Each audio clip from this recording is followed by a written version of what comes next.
Well, the idea originally came from I had to do press, and I wanted to, instead of doing an interview, bring a short film. And I had heard that Conan O'Brien had a doll made of himself, and that I had a toy coming out from the Austin Powers, and I thought it'd be cool to make a stop motion short with our characters doing something ridiculous. Look, Conan, the Dukes of Hazzard and David Hasselhoff. And that kind of evolved into me contacting Matt Senreich.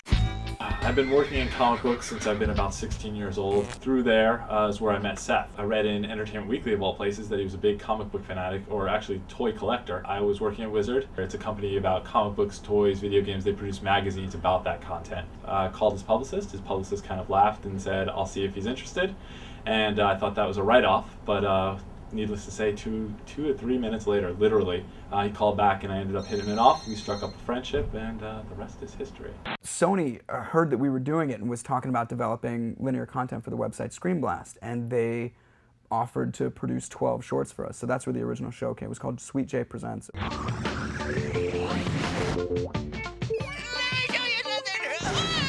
And then Matt and I shot that around to a bunch of people, and we got it set up at the Cartoon Network on the Adult Swim, which is the best place in the world for it to be.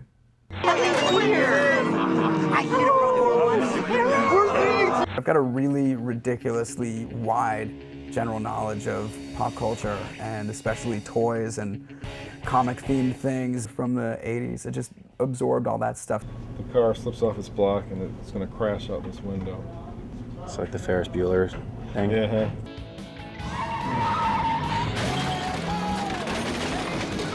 So we try and find the silliest inconsistencies and ways to parody things.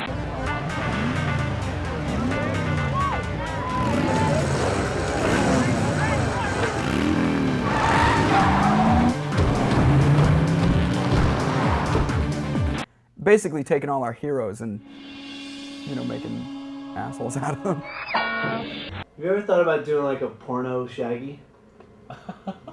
If we can define it as parody and make sure that the characterization is somehow transformative, then yeah, we'll consider it. Don't. I like Scoob. Come over here, man. Like, dude, lick my balls. Yeah. Now, one of my favorite bits that we've already filmed is the Voltron segment, just because the idea behind it is so silly and the animation on it is really amazing. Work it out. I'm a huge Michael Jackson fan, but it's kind of undeniable that he's just made some really strange decisions in his life and doesn't even resemble himself. Hi, everybody. It's me, Michael Jackson. Hooray! Yeah, stop motion animation is one of the most complicated forms of animation because everything that you see needs to be either built or fabricated in one way or another. This is like a Frankenstein laboratory where this mad scientist character creates the robot chicken. Hey Pete, 2 things. I wanted to get his cheeks cleaned up. Oh yeah. You know what that is? And also I want to get his eyebrows. Okay. And also it's so time consuming because to make the animation smooth, it's photographed frame by frame. So whenever you see one of these signs, it means that a set is being animated and can't be disturbed. We're gonna sneak in. Right in the middle of shooting this shot from a sketch called Pimp My Sister. And this is one of the closing shots where the sister's been sufficiently altered and pimped out. A little bit of technical talk here. This is called a lunchbox because it has a handle that makes it look like an old workman's lunchbox. But if you watch that, the monitor right there, you can see it cycles the shot to let you know how far you've shot, what else you've done already. So one of the concessions that we made early on was to do inexpensive lip assignment, and we came up with these paper mouths or placement mouths. So actually similar to the way that the South Park guys do it. Instead of doing molded clay or, you know, like they did for The Nightmare Before Christmas, actually having replacement heads, we just do these stick-on mouths so we can work with toys. Walt must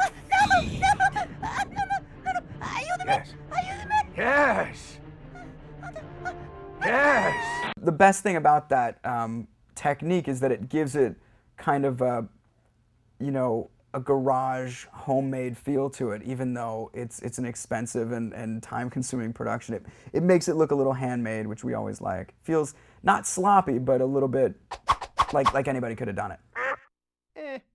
Well, the first step with any of it is the writing, and we come up with a plot and story and scripts that we all like. I mean, we're going to try and make some of these lyrics Voltron specific, but more than anything, we want it to sound like something ridiculously badass and hardcore, because that's part of what makes it so funny, is that the song is so over the top. Right. Like, that song is just like, right in your ass, right in your ass, gonna rape all your parents, bitch, let's get it on.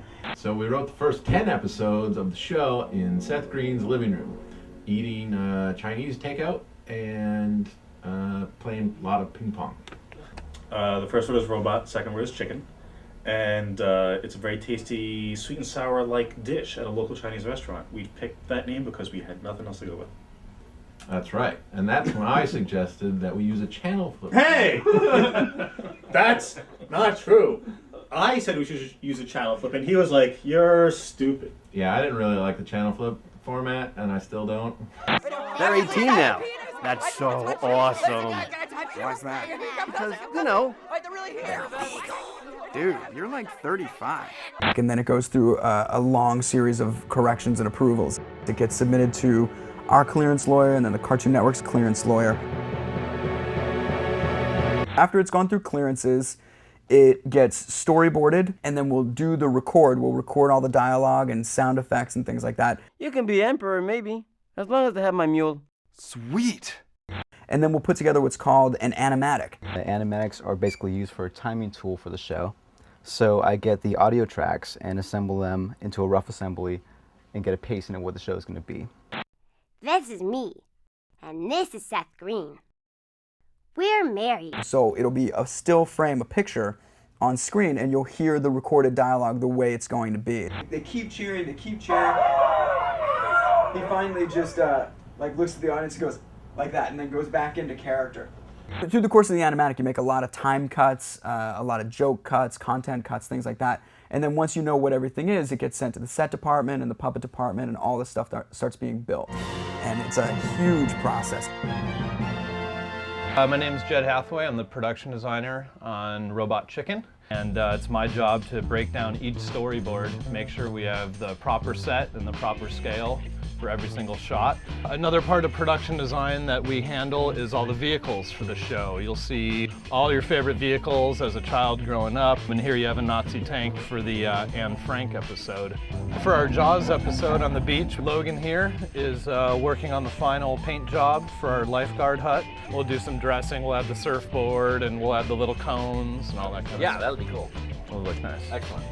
If we have specialty characters, if we have a celebrity like Harrison Ford or Burt Reynolds, we had to send those out. There's a company called Plastic Earth that makes all our celebrity heads for us. My name's Scott Tom. I'm the character fabrication supervisor. You can see the room behind us. We have a lot of people up here spending all their time making puppets for Robot Chicken. Once everything's built, it gets sent down to the stages, and we operate about 14 stages at the same time, 14 animators working all at the same time, and they turn in anywhere from 10 to 40 seconds a day. We'll try and cycle out sets because we have 5 days in the current schedule to complete about 15 minutes of animation, which is kind of unheard of in the stop motion world. We kind of have a quota of like, 330 frames roughly a week, so I'm on frame 960 right now of 1600, so I'm on track. And then we'll start putting in after effects, whether it's lightning or explosions or whatever you can. Anything that we can save time and money to do digitally, we will. But also we love just the way that stop motion looks, like the authenticity of it. Once all the effects are assembled, we have our music composer come up with all the cues. It's a lot of sound-alike cues. If you ain't here to dance, get your ass out the door. If you ain't here to dance, get your ass out the door. What? Ho! Bounce! And then a lot of ambient cues, whether it's orchestral stuff or synthesized stuff. And then it is painstakingly edited together. The old breakfast at noon philosophy.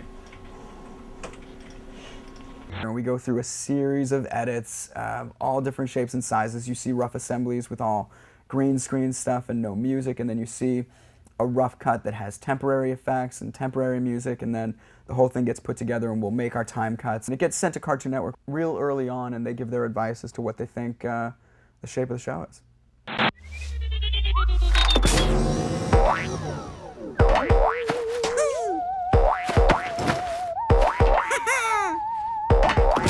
One of the things we've been really lucky with is response from actors coming in. And I've called in a lot of favors and called in a bunch of friends of mine.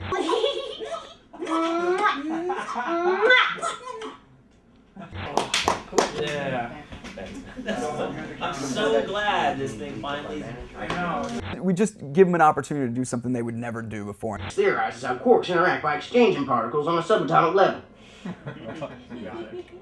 And it's like a mutual usage where we get the name value of them participating, but we also we get to have cool people be part of our project. As the winner, you receive this gift basket from Omaha Steaks. Omaha Steaks, they're wonderful. They're frozen and then they defrost.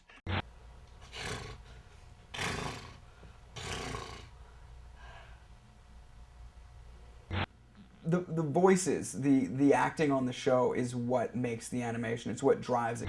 Well, your ass got laid out by this old whore, Dickie Poo. I think one of my apartment tenants might be a flaming homo. It's just really great. I kind of never imagined that we'd get an opportunity to work with so many amazing people and have them have as much fun as they are. Hooray! For me! Yay for you! Hooray for everything! Hooray for everybody! Hooray! I love that this feels like a real group effort and people having a good time doing it. It doesn't feel like a job in that way. Thanks for recording my schmoozing. That's a good one, yeah. Oh, you just peeing again?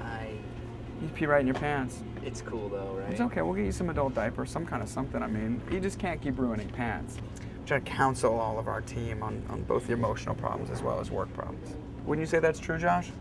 I would have to Shut agree the with that. up. Damn it. Ah! Ah! Ah! Ah! Oh, that is painful.